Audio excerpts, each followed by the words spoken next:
appreciate them doing that and thinking about our club and how we're gonna use that money to help with the Dolly Parton Library with the school district. And there's another portion of that as well that we're in the works of kind of finalizing the wording on. But we processed that through today, which was great. We also discussed Top 10 is coming up on May 19th. We need people to help set up tables at noon on May 18th. So if you can kind of just get with me or Daniel after the meeting. Terry Svetko, who's out on surgery, she's getting a ride. She can't drive right now, but she's getting a ride to come help us get all that set up and organized, and she's been organizing on the backside. If you can help with that, that would be great. She says if we don't show up, then there will be no tables, and we will all be standing up for Top 10. So I think we probably need about 2 to 3 more people to help with that. So y'all, please remember that. And also, if any member is potentially interested in going to the All Club Conference, that's the same weekend as the Blues Festival, and we will be doing hot dogs and bratwurst and a cornhole tournament as a club. So we're going to need volunteers for that on Saturday. But if you're interested in All Club Conference, just come see me and we'll work out something if you might be able to attend, because I know that our literacy program is going to be highlighted at that conference, and it would be good to have representation. And they keep asking me, and I can't go on Saturday, obviously, and the Friday is Michaela's high school graduation, so can't skip that either. Can't forget that, just like I forgot my wife the other week. You recording already? Yeah, I can edit that out. Okay, good. Yeah, I don't throw the announcements in the videos. Can I have a personal announcement? Yes, go ahead. Okay, thanks. For my girls on Easter got way too much candy. So please, before you leave today, come and take my girls' candy from them. They're 3 and 4 years old, and they don't need all this candy. So, yes, absolutely. Pass it around and take the candy and take it with you home.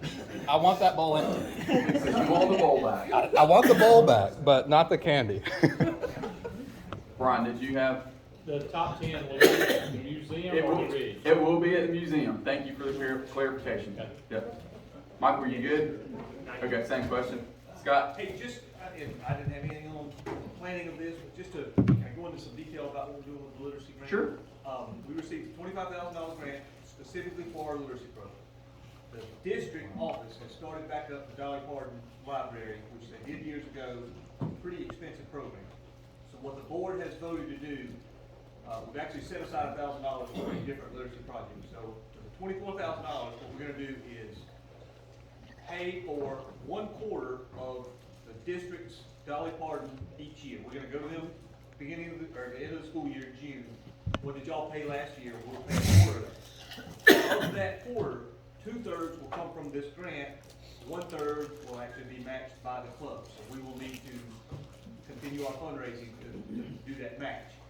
So if you have fundraising ideas, go on.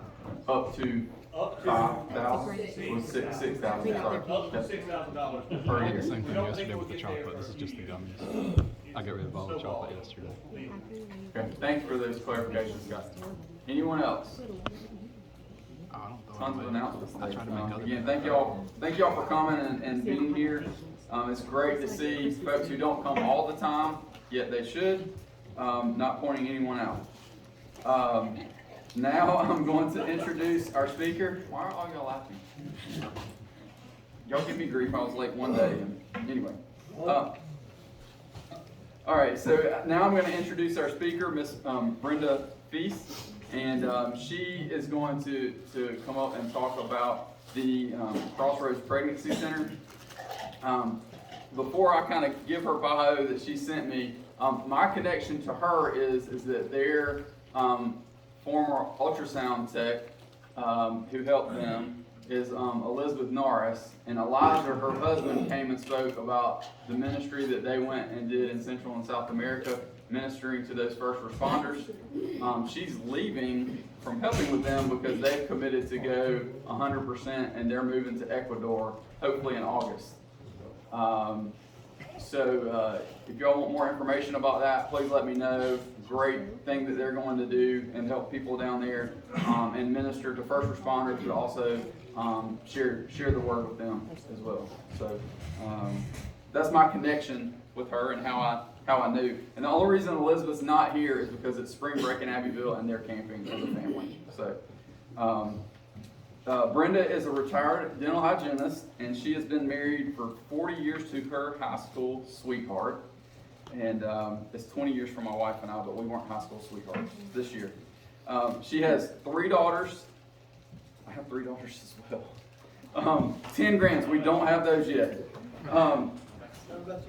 I know. I was relating. Thank you.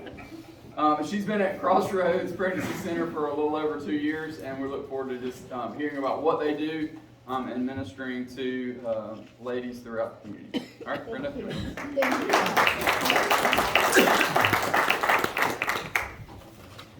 I put my timer on.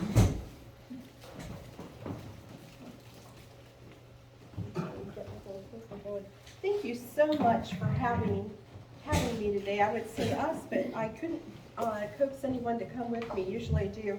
I want to thank Ray for the food. I am from northern Indiana. We moved down here 22 years ago, and I have not seen a red sauce on a barbecue sandwich for a long time in public. Now I do, after 22 years, do like mustard base. I like vinegar base. But that right there is what I grew up with. So made me feel right at home coming in, and I'm looking forward to eating my he's keeping me some food heated up. So just thank you so much. Very kind. And I loved observing all of you coming in here. It's like a family. It's kind of like a little family reunion, and it made me feel very much at home. As Matt said, I'm a retired dental hygienist. At the end of 2019, God moved me to be director at Crossroads Pregnancy Center. It's a wonderful God story, but I don't have time to talk about me today. I do want to talk about him and what he's done at Crossroads since 1987. Our theme for this year comes from a book by John Bunyan. How many of you have ever read Pilgrim's Progress by John Bunyan? He wrote another book on just one verse. The book is called Come and Welcome to Jesus Christ. In that book, the verse that it is based on is just one verse. He wrote a whole book from one verse. The verse says, "All that the Father giveth me shall come to me, and him that cometh to me I will in no wise cast out."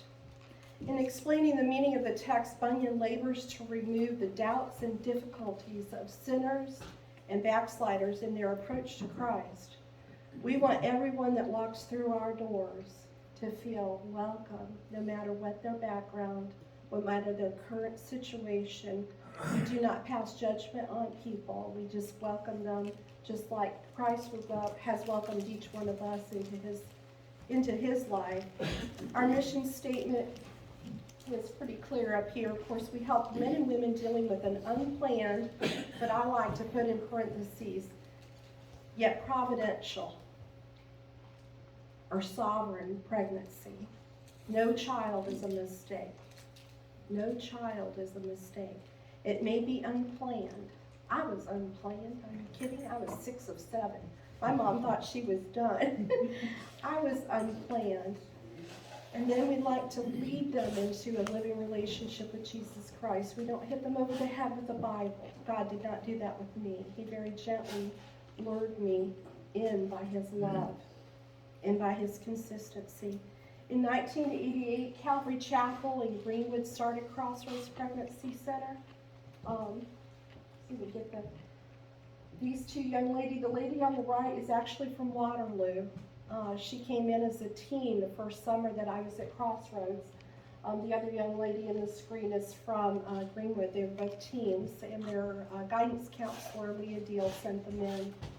And we were able to help both of those girls be able to keep their baby. Both of them finished high school. One got her GED, one finished in January. Madison is in the radiology program now at Piedmont Tech, and Ashlyn decided not to go the medical way, but is at Charzan doing hair. So we encourage young people when they come to finish their education so that they can have a bright future for their family. This is our board of directors. Some of you probably recognize several of the people that are up there. John McCravey, Representative John McCravey, At the end of 2019, he reformed the board, set up governance policy, and somebody donated $30,000 for his salary. That's where I came in, and came in as the director at Crossroads. Dr. Tony Foster is now chairman of the board. Alan Hughes is in the middle, in the back. He is the only he has the only privately owned nursing home in South Carolina in Abbeville, and does a great job and has other businesses.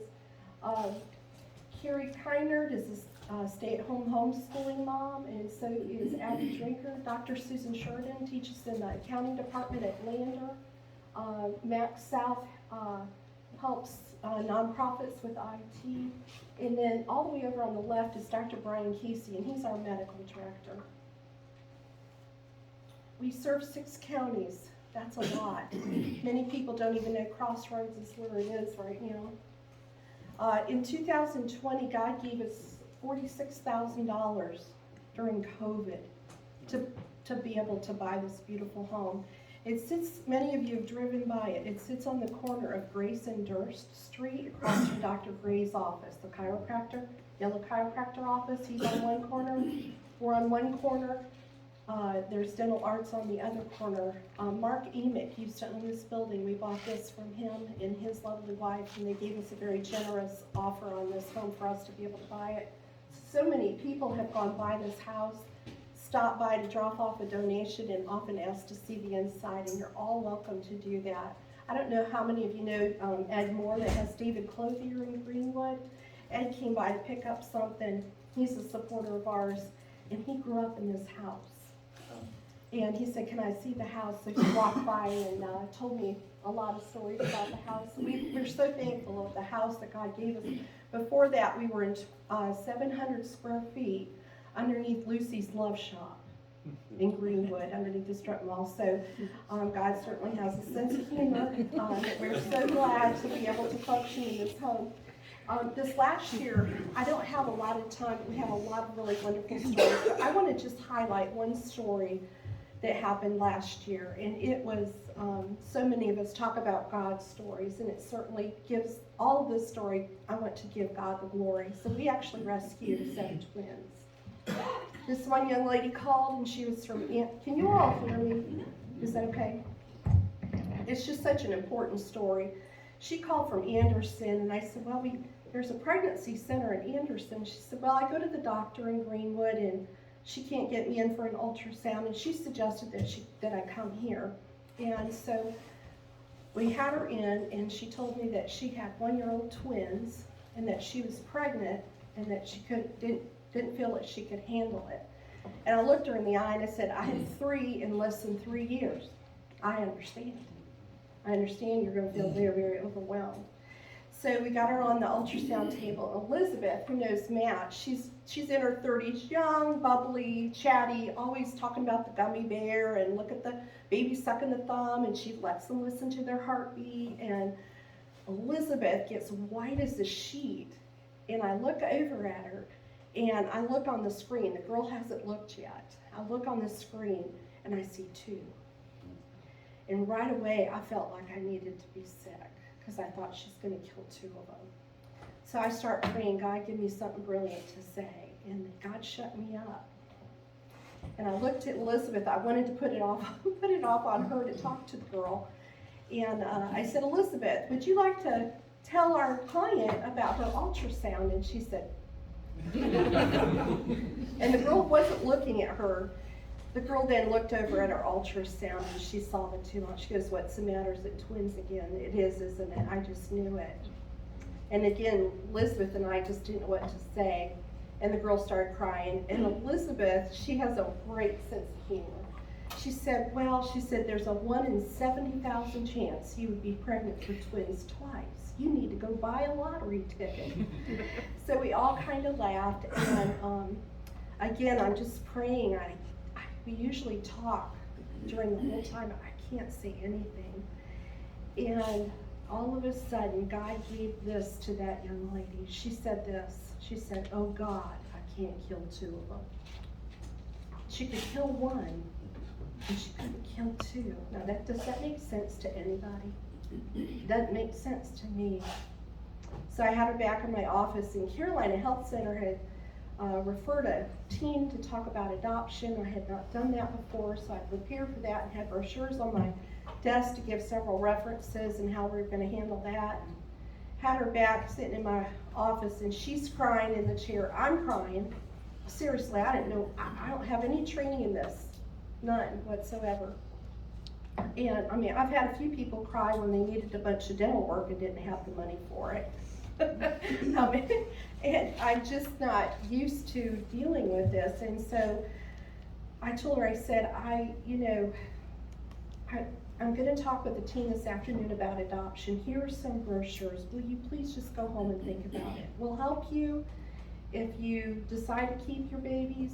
We'll help you with your 1-year-old twins. We'll help you through the pregnancy. But just take it home. So for 3 weeks, I prayed every day and kept thinking, what is she going to do? And she called back and she said, I'm ready to meet with an adoption agency. So long story short is she met with Nightlight Adoption Agency in our office. I wanted to make sure that she was not going to be taken advantage of. And she had several meetings with them. She had a boy and a girl. I had them mark out their face.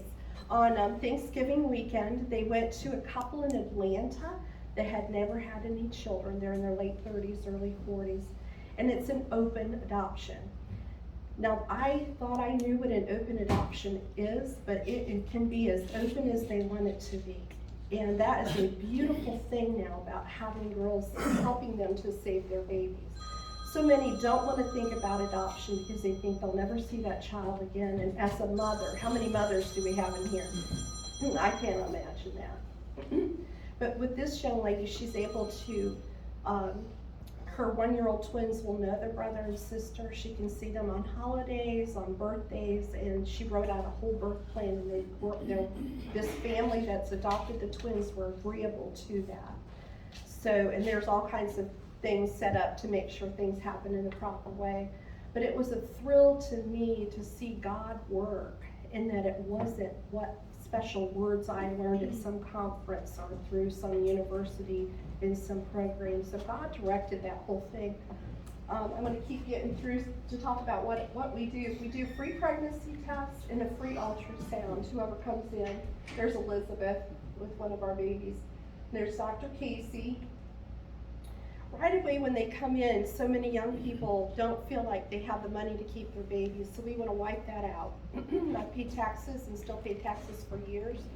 People who need help, I want to see get help. So right away we open up the computer and sign them up right away for Medicaid, call and get them a WIC appointment, see if they are eligible for EBT, sign them up for Nurse Family Partnership. They're a nationwide group of RNs that go into the home every week for 2 years. So it's a lot of help. We help with diapers, wipes, and formula every month, or however often they come in. We use Bright Course Education. It's an online education. It comes in a text to their phone. They can watch the video and do the worksheets. Then they come in for a discussion class. We partner with Faith Home. How many have heard of the Faith Home Rehab in the upstate? They have agreed to partner with us, and our young people earn $25 on a voucher for each class that they come to, and then they can use that $25 at Faith Home to buy anything that they need. So we have girls that we've helped get housing. One girl saved $200 on voucher and then bought a kitchen table, a chair, and a couch and a bed. So it's a wonderful thing for them to earn. Even though we sign them up on public assistance, we talk to them all the time about finishing their education and being able to support their family with a job other than working for minimum wage. And this is Brent Paris. He works at the hospital now. Brent managed Eaton Plant for years, and it closed, and I think he's in HR, but he and his wife, Monica, she's a vice principal at Greenwood Christian, come in and teach financial skills classes to our clients, and that has been very, very good.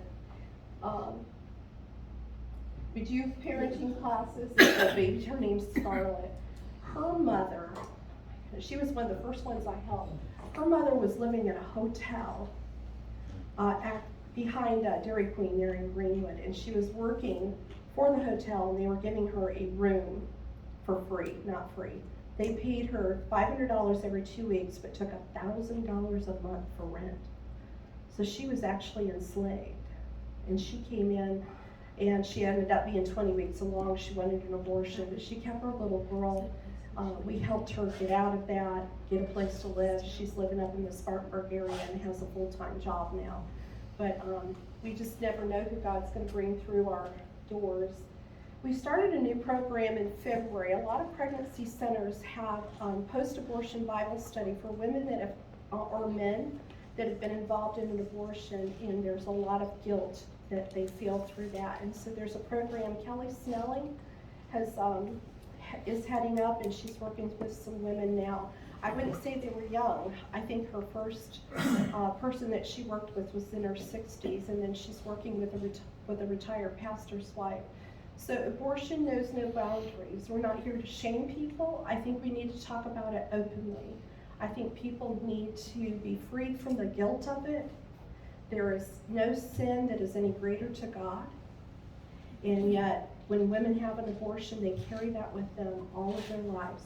I had a man in my office. He donated $15,000 for the house. He's a businessman in Greenville. If I told you his name, you would know it. He came down, wrote a check, and I had him down to show him the house and to thank him. I picked up some barbecue. I love barbecue.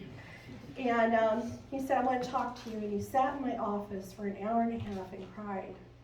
72-year-old man. He had taken his wife for an abortion. They were youth pastors at a church in Greenville, and he drove his wife to Atlanta to have an abortion. And that man never told his children. He and his wife had bought an ornament and kept it on the tree and named the little girl. And so there's a lot of heaviness that comes from that, from the man, from the woman, from an aunt, an uncle, or a sister. And so we are not here to judge you.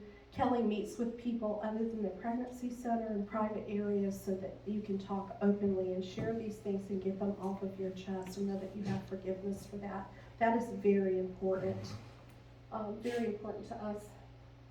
Right now, I just want to tell you just a little bit, kind of 3.5 minutes. The abortion pill. How many of you have heard about the abortion pills? Okay, the way they work is there's RU486, which is, it cuts off the progesterone in the uterus and the baby dies. 2 days later, they take mifepristol, which causes labor, and then the baby is expelled. In South Carolina, the limit for that is 10 weeks, so the baby's about this big. We carry something called a reversal pill process. So we come in with progesterone after they've taken that first pill, flood the body with progesterone that competes with that other medication. We've had about 67% of the time of the statistics that you can reverse an abortion pill. We've had 11 successful reverses in the past 2 years. And so now, the way the world is going, in December of last year, the FDA lifted the regulations of in-person dispensing for the abortion pills. Before they could get it illegally off the internet, now they can get it through their medical provider over the internet without an ultrasound. How many of you women, did you ever not know exactly how far along you were? You thought you knew and maybe you're farther along? We see people like that all the time, especially teens or someone that has an irregular cycle. But all they have to do is pick up the phone and call. So I know this is horrible to be talking about at a lunch, but they will be having dead babies in their bed at home. I went and spoke to the Greenwood Police Department about this, and I do want to talk to the EMS. I know we have a police officer in here about what you're going to start finding, and it is horrible. I called and spoke on a Zoom meeting with Jeff Duncan, one of our state representatives, going to Washington, D.C. with this young lady. This is the first baby that we helped save with a reversal, and his mother's name is Manuela. You can listen to her testimony on our website or YouTube channel. She became a believer in 2020 after we had started working with her, and she feels that it is her life's mission to let the girls know there's a reversal pill. All 11 of our clients called the abortion clinic either in Greenville, Spartanburg, and Columbia back to ask them if there was any way they could reverse that pill, and they lied to them and told them no. Now, the one lady that Manuela talked to when she called up, the lady's children were playing in the background. But yet she denied Manuela the information that she had a chance or a hope at saving her baby. Now that is evil. But God came in. I didn't know about any of this until I started working at Crossroads. And we were able to save Oliver. I'm so excited. So Manuela was on the Zoom meeting with me with Jeff Duncan in, April. In May, we're going to Washington, D.C. And we have contacted Tim Scott, Lindsey Graham, and Jeff Duncan's office again. We're going with a group called Babies to Congress. And some of the other mothers are bringing their babies, and we're going to have a luncheon with a pro-life caucus. Thank you. In order to tell them about, in order for us to tell them, Jeff Duncan's office in January, he did not know what the FDA had done in December. They came in blinds. You know, there's so much that goes on, they can't possibly keep up with everything. So he's working towards some of that, but I look forward to meeting the other two and talking with other people and informing them. Last month, we finally had enough money to go to a Heartbeat International in Jacksonville, Florida had a conference. It's the first directors conference that I went to. And I talked to the people, a lot of directors. Went around and met a lot of people from Texas. I wanted to know what was coming to South Carolina. If Roe goes away, which we think it's going to, we're fixing to get real busy up in here, as they say in the South. And so I wanted to talk to Texas to see what was coming our way. And so they have gotten very, very busy in Texas. But now the enemy has come out with something called a missed period pill. And I don't know that much about it. You can Google it.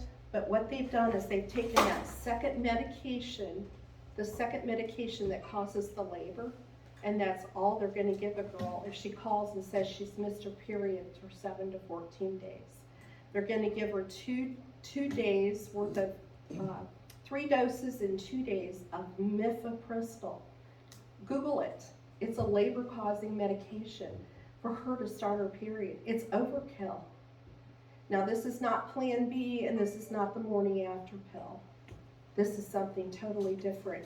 And they're doing it so we can't come in with progesterone to save the baby. And so this is just the beginning of all of this. So we want to make sure that we go to Washington. There are other groups too, of course. They're trying to make this known to our legislators. We want you to pray about it. We want you to talk about it, Google it, and educate yourself on it. It's exciting to me to be able to save a baby. When this little baby, she came in January of 2020. He was born in July of 2020. I was in a group training some volunteers, and she sent me a text with this picture when he was born. And Elizabeth was there, and I just started to weep because I didn't know if it was going to work. I thought, this is all so new to me. My husband's a PA. We've both been in medical field for all our lives, and I thought, is this really a thing? Is it really going to work? And here she sent me that picture of him, and I started to weep, and I knew God's call in my life at 59 years old is to see as many babies as I could see saved. In Europe, the majority of girls use abortion pills as birth control.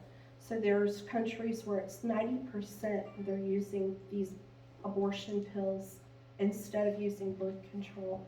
In the United Kingdom, they're trying to use this RU46 and mifepristol at higher dosages in the second trimester for women to have it. Believe it or not, I know.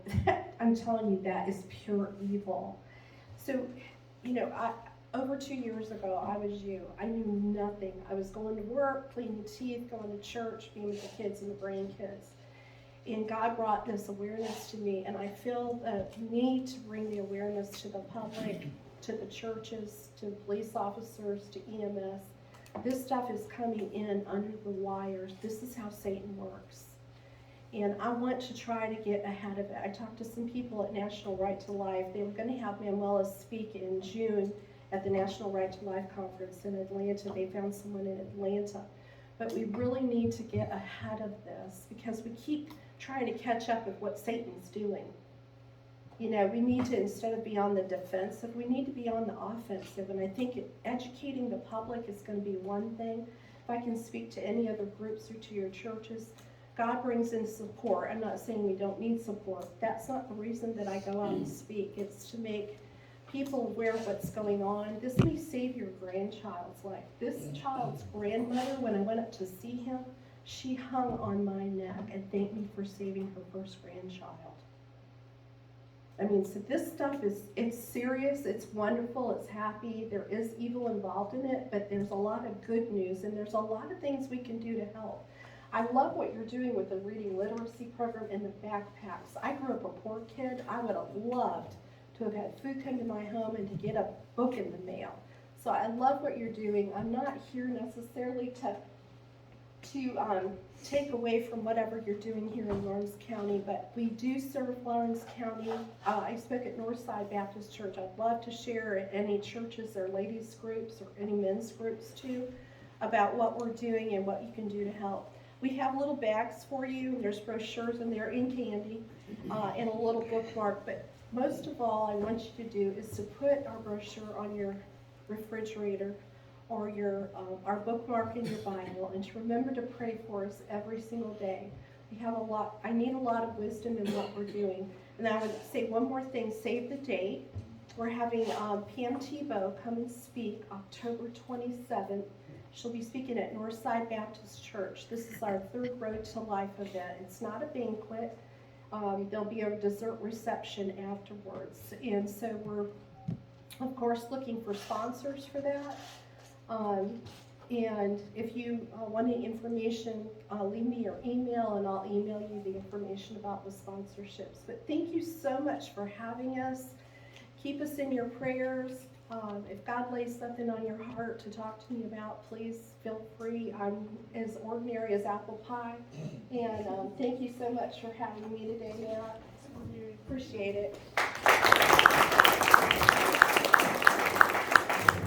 Does anyone have any questions they want to ask? Yes. I'm sure some might want to come afterwards. Does anyone want to ask? I didn't know if you had time for it. Yeah, or we not. do. We are fine. Please, if you have any questions. I talked so fast, there's so much to share. That's fine. And they might have questions that they want to ask, Yep. Privately. It's certainly Sure. fine too. So thank you so much for coming and Thank you. expanding on. I've heard a few of those stories, just with Elizabeth and their family, and it's good to know what you guys do and allowing him to work through y'all. So thank you so much for coming. Thank you, Madison. I don't know how I am with names. And thank you, Holly, for coming today. Looking forward to having y'all more frequently, and we'll be in touch. Thank you all for coming. If you'll stand, let's do our four-way test and our motto.